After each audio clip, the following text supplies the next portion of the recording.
Hey guys, it's JRicks31. I'm going to do a how-to video today. And the reason for this video is that my bike has been acting kind of weird lately. Some of the symptoms that has been going on is I'm having erratic idle at about 4,000 RPMs. The bike will start to stutter, and when I'm coming to a stop, it'll stall out, and my gas mileage has dropped. I'm losing a little bit of horsepower. This all started happening last week. So what I did was I did some research. I got on r6forum.com and I started researching these symptoms that was going on with my bike, and everything and everybody on there told me to check out the TPS sensor, or the throttle position sensor.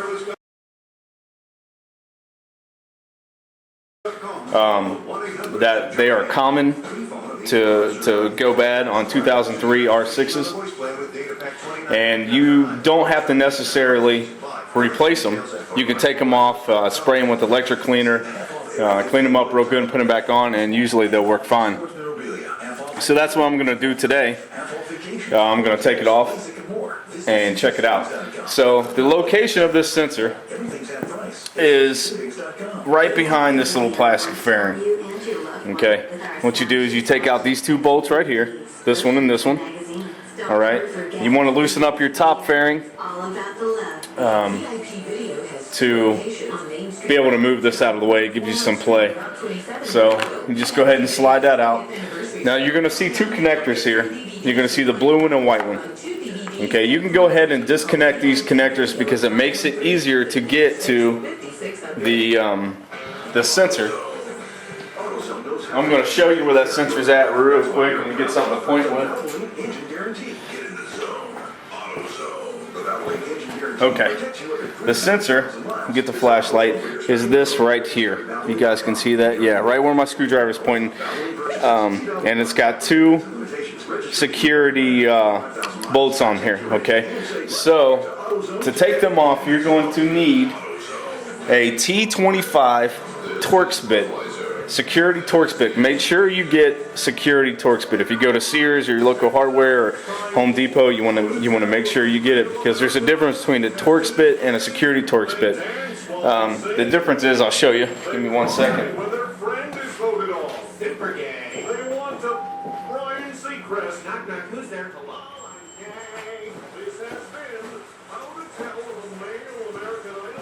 Okay. The difference is that there is a little nipple, which you can't see right now, but I'll show you here in a minute. Inside the bolt, there's a little nipple, okay? And the security Torx bit looks like this. Just so I can get a zoom. But it's got, yeah, you can see it good right there. There's a little hole in the middle of it, okay?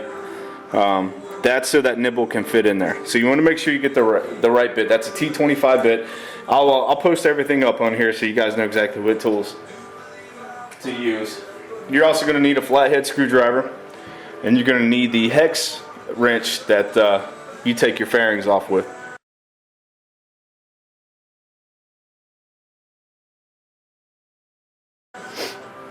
So to get started, we are going to go ahead and take off or disconnect these two right here. I got some WEBN playing in the background, so don't mind the music.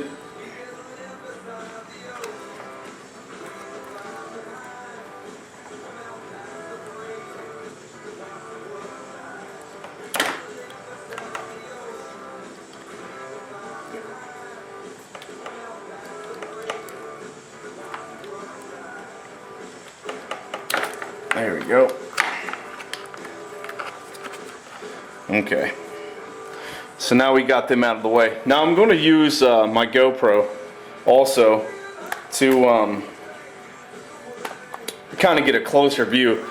I can zoom it in or not zoom it in, but push it in and have it work a little bit better for zooming. The camera I'm using, the JVC camcorder that I have, doesn't like to work in dark places. I'm hoping this this GoPro will work. Let me turn it on real quick.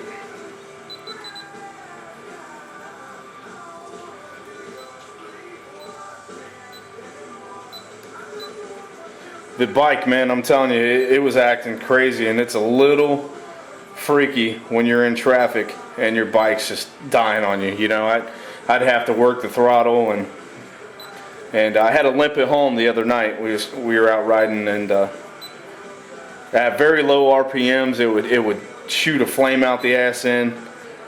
I'll show you a little video clip of that. It almost burned my roommate up.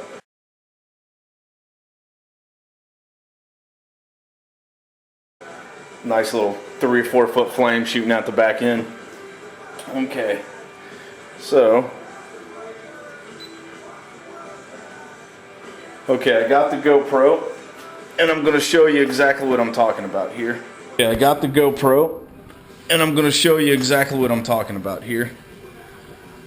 That is the sensor that we're talking about, right back there.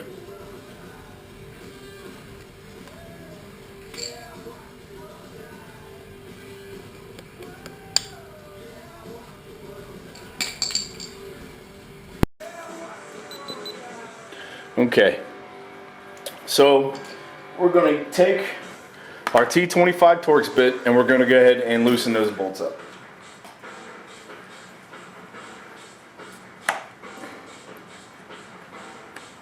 Which I wish I had a little bit better light, but I don't. You guys want to try to make sure not to drop these bolts. If you do, you can replace them with hex bolts. It's not too terribly of a bad idea, but I like the tamper-proof bolt system they have on here. You know, they have it on there for a reason. So to get to the next one, which is right back here, we're gonna have to move these hoses. You can see the hoses. Just push them down, get them out of your way. I'm gonna go ahead and loosen that up now.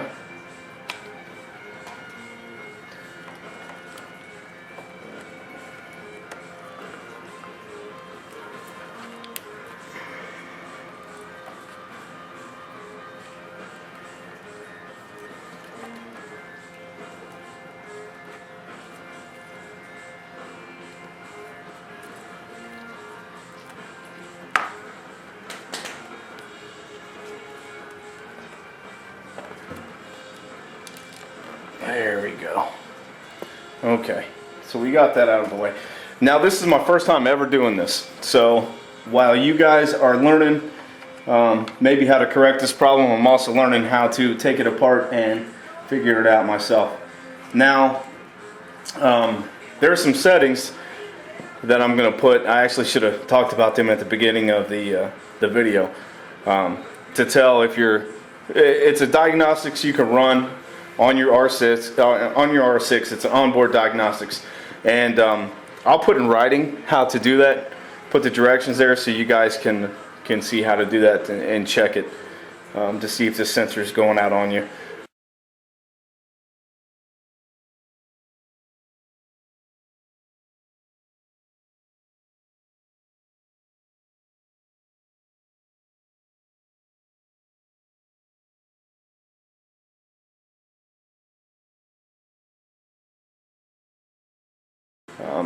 Now, the bike started acting up only after about 180 degrees. When the sun went down and it got a little cool outside, my bike cooled down, it started to run fine. Although it was still lagging a little bit in horsepower, but the stalling went away. So I'm going to go ahead and figure out how to take this off. I'm not sure if there's anything else, or if it just pops. It looks like it just comes off. Yeah, it just slides off. Okay. Get this out of here. There we go. Okay. That looks fairly new. Doesn't look. There's an O-ring that's on there. I don't know if you guys can see it. Probably not. I'll probably have to get the. Let me just try this with this camcorder.